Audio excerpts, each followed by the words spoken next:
Welcome back to the Malloy Twins podcast, and today we are joined by nobody. For the first time in a long time, we've decided just to do a solo episode. You may notice that we're in a slightly different surrounding.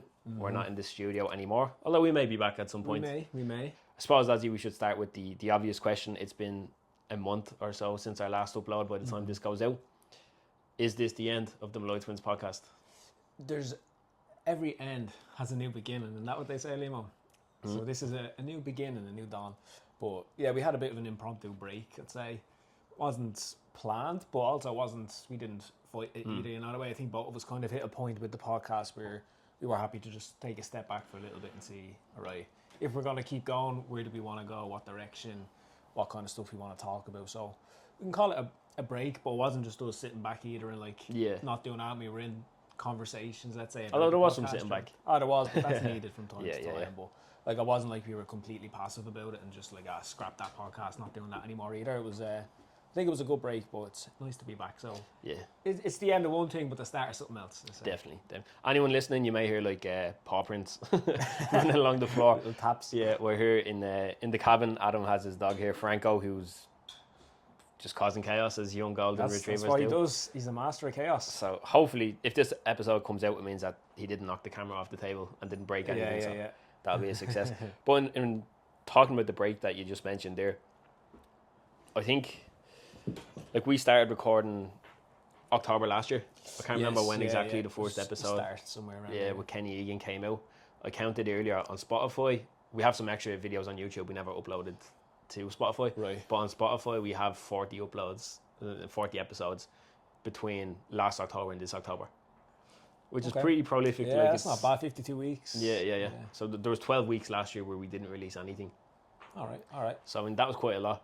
I know that we'd also done a lot of things aside from the podcast. We had the live show that we done, and then we had the Liverpool trip. Yep. And different stuff like that. I think, I don't know, obviously from your perspective it could be different, but for me, the break we took was an overdue burnout revival kind of thing that I think I needed. I probably felt that coming from the Liverpool trip. I say just after the Liverpool trip, I was kind of exhausted, but then I think we built a bit of momentum with the Liverpool trip that I didn't want to take a break. Yeah. Which kind of snowballed then into us taking the longest consecutive break that we took. But I was interested from your side, did you feel at any point between when we started on the podcast and when we took that month break that you wanted a couple of weeks or a month to just not think about podcasts and guests and everything else? I'd say the toughest point for me on the podcast was when I was doing the prep for the photo shoot. And not even the whole prep, that started in January. I'd say from maybe March up until the photo shoot, which was end of April. That's 6 weeks, let's call it, somewhere around there. That was probably when it was the toughest. And that was at a stage as well where we were very I think we were in between seasons or something like that. So we were almost doing 2 shoots a week to try to build up a bit of a bank of stuff. So I remember there's some episodes that I think back on and I was I might as well not even be here. You know, and just which ones? I remember the Ray Cook one is one that comes to mind. Where you were like a zombie. Oh man, yeah, that was not fun. I think Nicola Talent maybe. Yeah, could have been around there as well. There was a few. See, it's not even just that time frame because there's just some days you feel like I'm okay, and then other days you're like, yeah, man, I'm here in body but not in soul or spirit. That way. There was one I can't remember what the last one that we done prior to the shoot was, but I know that would have been a rough one. And then the one we done just after the shoot was with Will Aboy. That was just before we went to Amsterdam, and that was I was still coming out of the back end of it, but starting to feel okay. So I think that time period itself was tough, but I didn't feel like I didn't want to do the podcast. I just kind of accepted, right, I'm probably not going to be contributing too much at this stage, and it's going to be Liam carrying the brunt of it. And then I suppose on the flip side, that might be one of the reasons why you ended up feeling so burnt out from it, because maybe it was just having to carry in so much of it for the 2-3 months. Then going into Liverpool in June, July, by the end of that, you're just right, give me a rest. Yeah, definitely. And was there any, I think it's always trying to balance, obviously the podcast, we done it as a hobby, you just kind of started off as something that sounded interesting and fun to do. It gets to a point then when you're starting to take it seriously and you're looking at numbers and engagement and views and stuff where the fun element kind of goes and it becomes more of a task or a chore. Was there leading up to the break, did you feel like it was getting to that point where it almost felt like the podcast was a second job? Yeah, it did.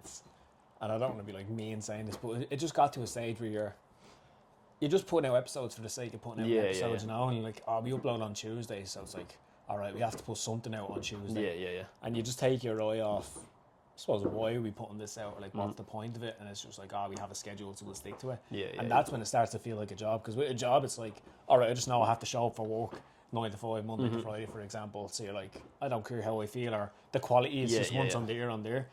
Whereas that wasn't what we wanted this to be. And I think it was kind of starting to become that a little bit, which is why I said I thought the break was, I need a break and a good one to take, because it's very easy to find yourself in those positions where you just do stuff because it's what you've always done, and then it's very tough to pull yourself back out of it. Yeah. Are you surprised by, obviously when we started with Kennedy Egan, that was probably our second or third time actually being in a studio. Yeah. Like we had done 2 or 3 studio episodes on other podcasts, and then we launched our own podcast. Are you surprised in terms of like just what has happened in the space of that year or so from when the first episode came out to where we're at now? Yeah, 100%. Like, what happened was crazy. It's like the president's house, that was last November, so got to meet the president, got to meet some celebrities, let's call it, or like people high profiles. Even the bits like with the Pizza Hut thing, remember that? Getting free pizza and then getting to donate the pizzas at the Christmas thing in Bonog. Yeah, there was so much that happened, and like, I suppose if you had said to us at the start, like all these things, you wouldn't be able to see like how does one thing lead into the next thing. But it was cool. Do you have like a standout thing from the first year of podcasting? I don't know if we do, or at least it's hard to reflect on the moment. Yeah, like what felt important in the moment. What about you? Is anyone coming to mind? I'll brainstorm while you talk. The president's one, I'd say, is probably the standout, just because it's such a weird thing to happen. Yeah. You know, it's like, why?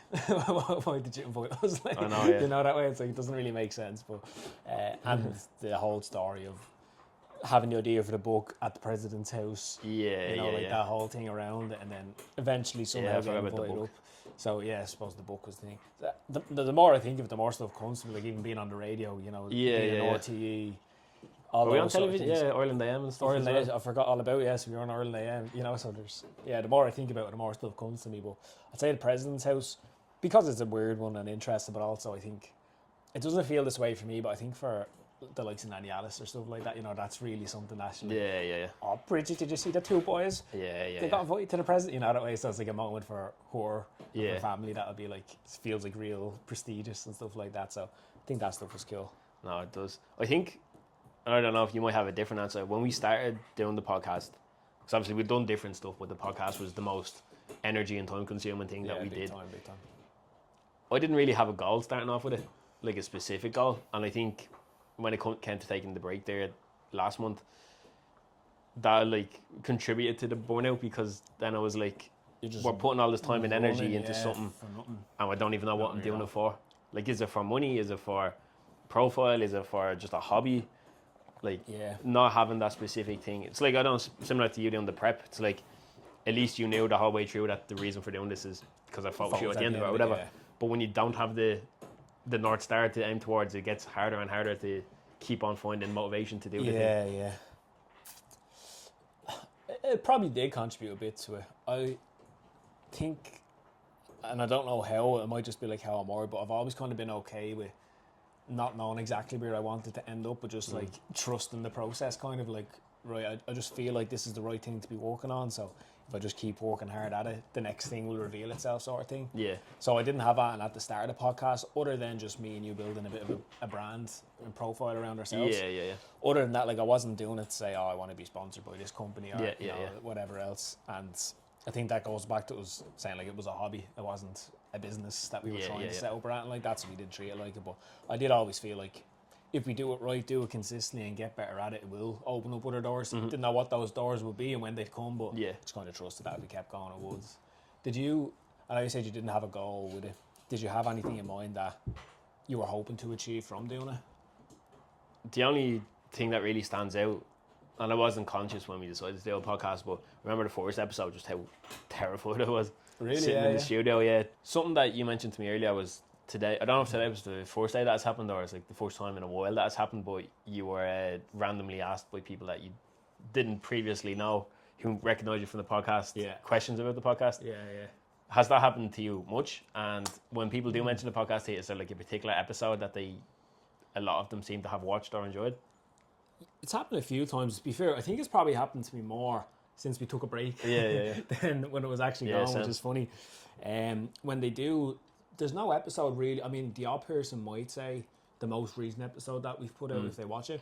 Sometimes, and this might just be because I spend like a lot of times either like in the gym or like playing sports or something. There'll be more people in that sort of space. So I remember like the Sean and Bannon episode, a few people mentioned that one to me, Kiefer, because that was around the time. And then obviously like the likes of Molly and the big names like that, you know. Of course. I think outside of those though, Nicola Talent's one has been mentioned a lot too. And when they're asking me about the podcast, I think the general questions is more so like either like do you be nervous shooting it or nervous on camera, that sort of thing, or just like the kind of logistics of doing a podcast. So like how do you get in touch with these people? Do you make money from doing it? That sort of thing. And the finances, let's say, behind it. But luckily, it's never had a negative or I've never had a bad interaction about it. Even if it's like, oh, I thought this person on it was a dope or something, you know. It's never even like negative towards us or whatever. It's just they disagree with someone's point of view or whatever. What about you? What would people be saying to you? Is there an episode or? It probably would be either a Nicola Talent episode, which. Like we were only talking about this in the gym the other day. It's like we have 40 episodes up on Spotify. And I don't know, probably like 43 or 44 up on YouTube once we didn't upload. Nicola Talent alone probably has more combined views than all the others. Like 80%. Which is just funny because you put so much time and energy. Like we were talking about like inputs and outputs, whatever way you want to say it. But this idea that like effort is always rewarded. But it seems like in this kind of digital age, it's like definitely. Sometimes, well, it's the 80-20 rule kind of, isn't it? It's like 20% of your work will get 80% of your results. Obviously, it depends what you're going for, but in terms of like views and engagements, like one of our episodes got more views alone than probably 80 or 90% of the others combined, which is interesting and a bit disheartening at times. It is, but then if you think on the flip side, Nicola was what, season 4? No, season 3, I think, Yeah, so it's like say season 3, episode 5 or something like that. You know? So you're already, what's that, 25 episodes into the podcast before you get there. So on reflection, it's like, oh, we should just not bother doing any of the podcasts and just done a Nicola one. But then on the flip side, it's like, it's all the work leading up to it and all the like status and credibility that was built up that would make someone like Nicola even be like, oh yeah, that's worth that's, you know, that way. But yeah, it does. You look at the numbers, you're like, fuck this. This isn't fair. No, that is very true. I think something then that, well, you mentioned there as well with the Liverpool trip, it seems to be something that a lot of people have questions about and they're always kind of curious, how did that happen? I always feel a bit like, what's the word? Sorry, I wouldn't have to answer the question because it's not as interesting an answer as I think people expect it to be. Like it was literally, we had Sean O'Bannon on the podcast. Yes. We wanted to do some sort of trip somewhere. Yeah. Liverpool is close enough to Dublin to like not cost a fortune. And if it all goes tits up, like it's not that big a deal. You're not that far from home. Scarp back home, yeah. And obviously we knew Shauna on the podcast specifically mentioned that she had a good relationship with Molly McCann. We were going to Liverpool, so we're just like, hey Shauna, you know, sorry to annoy you, but if by any chance you could pass on the message to Molly, would appreciate it. And she did. Molly got back to us, and it just so happened that it worked out in that way. It easily couldn't have, and we would have had a very different Liverpool experience, I think. But it wasn't as sexy or like as intricate an answer, I think, as some people expected it to be. Definitely wasn't like someone came over and formally invited us over to go. It was it was good though. It was definitely one of the experiences, I think, regardless of whatever happens with the podcast. You look back on when you're old and have kids and some more dogs maybe, and be like, remember that? That was cool. You know? Yeah. It was worth sacrificing a summer holiday for. We done enough eating for a summer holiday over there as well anyway. So. Another actually kind of random, I don't even know what word you would use, but something that happened recently that a lot of people seem to want an answer for that we just don't have is the Conor McGregor shoutout. Oh, jeez, yeah. I want to know the answer to that one as well. For context, like anyone who hasn't seen it, McGregor was doing, from what I understand, some sort of live stream on Twitter with one of his betting partners. I don't know if it was like DraftKings or something like that. And at some point during the podcast, he said a lot of stuff. Or sorry, it wasn't a podcast; it was a stream. But at some point during the stream, he specifically said something about the Malloy twins, You up the boys. Yeah. What's their names? Malloy twins. And then Something along those lines. something about Chico. Yeah, And the yeah, boys the from the eyes, spot, the eyes, Chico. And there was no, like, we had nothing got to do with it. There was no message passed on. We Literally If it hadn't been for our younger brother Alex sending us the video the next seen morning, I probably wouldn't have seen it. It was very random, very much appreciated though. We're always grateful for the shout out and the acknowledgement. Yes. But I'm sorry to anyone who wonders if we have some sort of McGregor connection. We truly do. I mean, not. it's not for a lack of trying. I'm sure we've jumped in his DMs enough times. Yeah. Yeah, it's one of those. We were laughing about it as well, actually. Like the amount of work we put into the podcast to try get like a shout out from someone of that stature. Yeah, to try and capture someone's attention with that. Yeah. And then the one time we're like on a bit of a break and not doing anything is when it happens. Yeah. It's like I was surprised even since like we haven't posted on Instagram in a while. I can't remember. I think the last clip I posted got to do with Shauna Cummins' episode. So right, it would have probably would have been the Shane Carthy. Yeah, so got clips out mid-September. Yeah, it's been at least 3 weeks now. We've still been getting likes and follows and comments and YouTube subscribers and stuff like so. It's funny you think in your head, especially when you're like, I think we're both a bit OCD in that way, where it's like if you say you're gonna post every day, you post every day. Yeah. If you miss a day, you kind of feel guilty for it, or you feel like you're falling off. But yeah, the world still keeps turning even when you don't show up. The world doesnn really give a shit about the Malloy twins. It doesn't, which is great. It's liberating. What would you say is your biggest? Consider now moving into a new phase of the podcast. Let's say, right, going out, looking ahead to the next 12 months. What do you think's the big lesson you'll take from the last year of doing it to bring forward into this year? Just being more intentional with the direction of the podcast and actually having a direction for the podcast. Yeah. Like if you look at what we've done, we've had athletes, we've had business owners, we've had like politicians, suicide activists, lecturers. We've had a wide range of guests, which is cool. We got to talk to a lot of people and a lot of things. Yeah. I think going forward, I'd prefer to maybe focus on a specific thing, or have some sort of general direction for the podcast rather than being so varied. Yeah. What about you? Any big lessons or takeaways or things you want to bring in going forward? The big takeaway, I'd say, for me, and I can't claim like this as a lesson. It's one I've heard before, but there's a difference between hearing it and experiencing it. And I remember I was reading or listening to a book. I can't remember what it's called now. I think it's like the shareholder letters of Amazon or something, but it's Jeff Bezos anyways. And in the early days, he said, don't let the proxy the process become the proxy for progress. So I was like, don't just like follow a way of doing things and then just think you're making progress because you're following the system. Don't let like just because I've always done it this way, thinking right, I'll show up, I'll do things that way, and then just because I've done them the right way, I'll assume that's moving things in the right direction. I think we are guilty of that. It's like we'd always do a review at the end of the season. Yes. And then a lot of the times we would have just rushed into the next season before we actually stopped and considered what we were doing. Yep. And like with this one, it bugged me that we took the break at that point because we were only 4 episodes into it. Like normally the seasons are 10 episodes. Yeah, we're halfway through. So like logically I would have preferred to finish out the season, but then that would have brought us up to November. Yeah. And I was like, that was another 6 weeks of like just struggling through it and not enjoying it, and then fighting for guests. There's a lot like the podcast itself, like sitting in a room talking to somebody, depending on the person you're talking to, but that can be great. It's the scheduling, it's trying to book the studio, finding times that work, hearing back from this person, booking with that person, the parking at this. Like there was so many little details. Somebody being sick, you have to reschedule. There's no slots available for the next 3 weeks. Like then the edits, getting it up on time, getting the files back, processing it, uploading it, editing it, clipping it.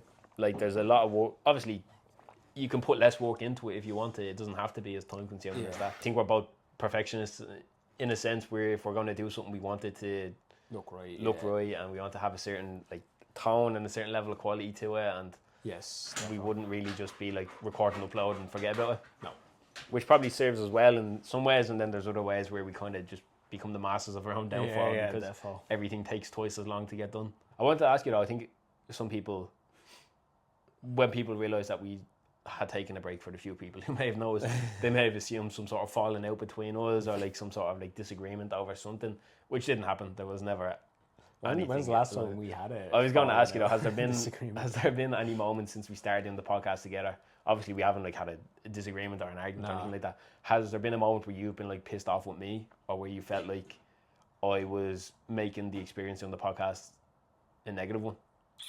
Ooh, good question. No, there's no standout moment. we always have like creative differences. Like I think you'd be more on the side of you don't want to put something out unless it looks the part. And I'd be more towards the side of it's better out than that way.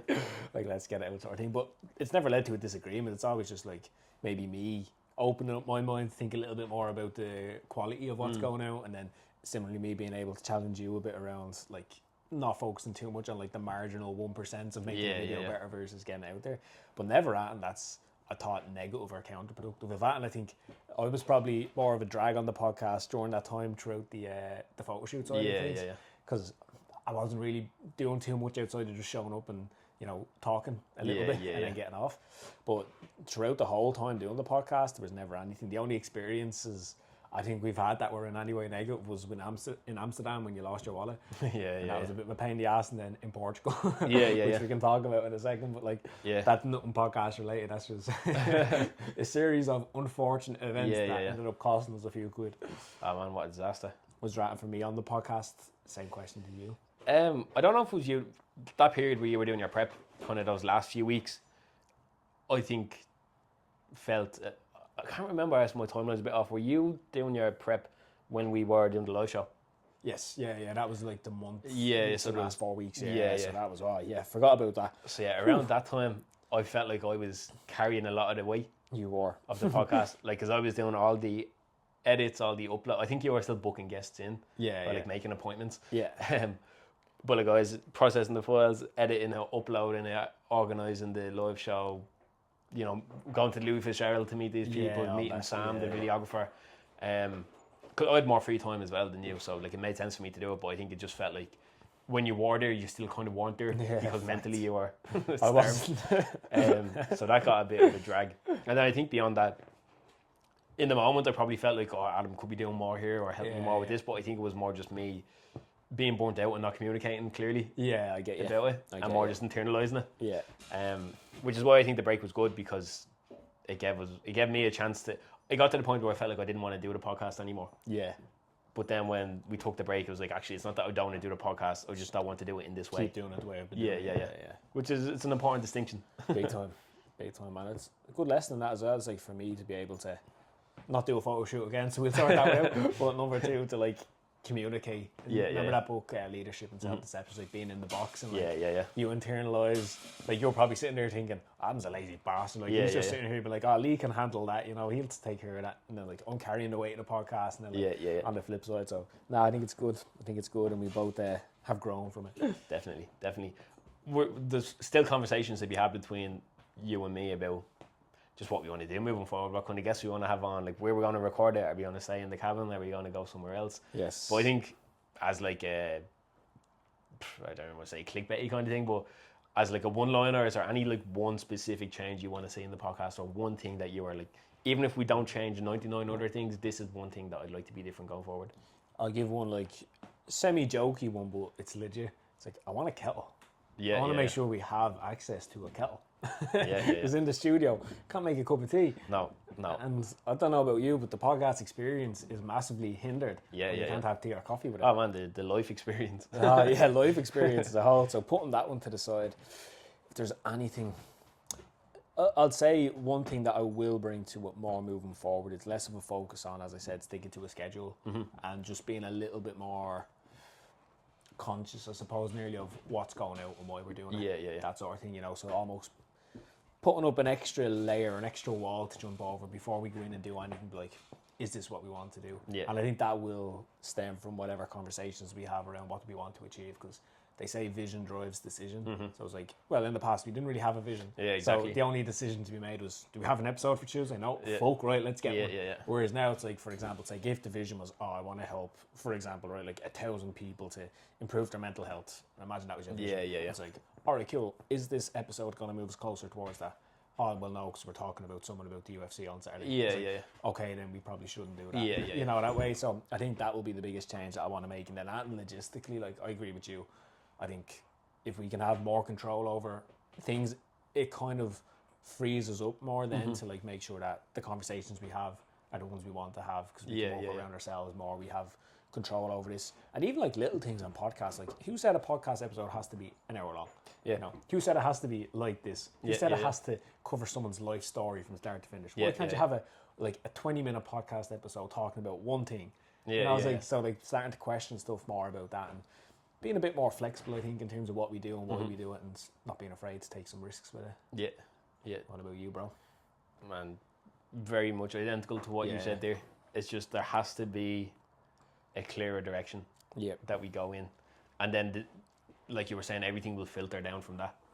It's like last time some episodes were like life stories, some episodes were like we spent most of it talking about things not even related to what the person came in to talk about. Others were like very serious, others were very lighthearted, which is fine. Like that's a human conversation. They can go in any which way. But I think for the podcast and for like what I want to get out of it and what I'm interested in at this point in life would just be something more along the lines of having a clear direction that we want the podcast to go in moving forward, and then letting all of our decisions filter down from that. I think from the outside looking in, it may have looked quite smooth the way we like made things look. It was kind of like a duck, you know, what they say, or a swan, where it's like on top of the water they look like fine and elegant, and underneath they're just paddling like as fast as possible. That's kind of what the podcast was getting like. Whereas like week on week is like, do we have this file back? Do we have this guest booked in? This person's sick. Can we replace this person? So it was like all of the pain points of the podcast were like really exaggerated, and then that just kind of ate into the fun of it. Yeah, the fun was down. Exactly. The pain stayed the same. So if we can find a way to, what's the quote? It's like excellence isn't about learning to do new things, but it's learning what things not to do.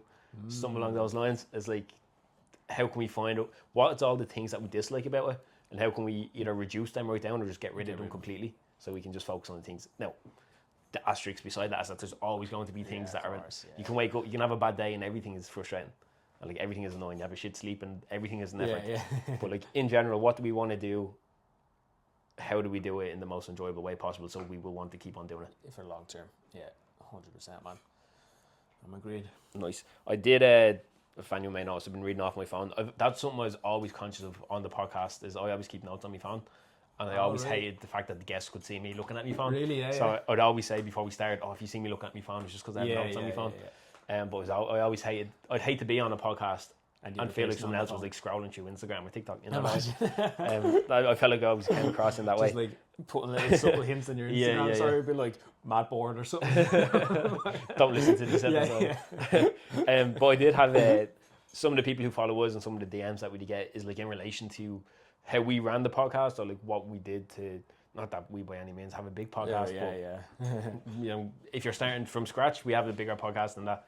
So like, what are some tips or like non-intuitive things that you may not know, like, because everyone can say be consistent, all that sort of stuff, but like until you've actually started doing your own podcast, what are some things you could pass on to other people? I have 3 written down that I prepared in advance, so I'll run through my 3. If you have any of your own, feel free to contribute, or we can just talk about the 3 that I have. What's your 3?